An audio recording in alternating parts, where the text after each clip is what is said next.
Guys आज की recipe तो बहुत ही मज़ेदार बन रही है क्योंकि वो बन रही है कराची की फ़ेमस तह वाली बिरयानी। तो उसको बनाने के लिए गाइस क्या करना पड़ेगा, अगर आप लोग मेरे चैनल पे नए हैं तो मेरे चैनल को सब्सक्राइब ज़रूर करिएगा और बेल आइकन के बटन को भी ज़रूर प्रेस करिएगा। तो ये देखें गाइस, पहले हमने प्याज जो है उसको ब्राउन करके निकाला है, फिर गोश्त को हम गरम मसाले अदरक लहसुन के साथ हम उसको भूनेंगे।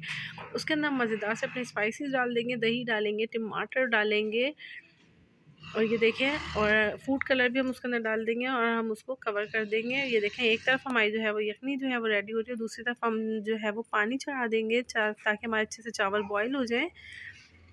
और ये देखिए, हमने उसके अंदर नमक भी डाल दिया और जो यखनी के अंदर हमारा ऑयल था वो हमने उसको सेपरेट कर लिया। और अब हम जो है यखनी के अंदर सारे हरे मसाले जो हमने काटे हैं वो डाले, तली हुई प्याज आधी डालेंगे, आधी जो है हम बचा लेंगे। तो ये देख रहे हैं गाइस, आप देख रहे हैं कितनी मज़ेदार से हमारी बिरयानी जो है वो रेडी हो रही है। अब जो है हम इसके अंदर तह लगाएंगे। तो ये देखिए, हमारी कराची फेमस तह वाली बिरयानी रेडी है। और अगर आपको रेसिपीज़ अच्छी लगती है तो मेरे चैनल को विज़िट करें।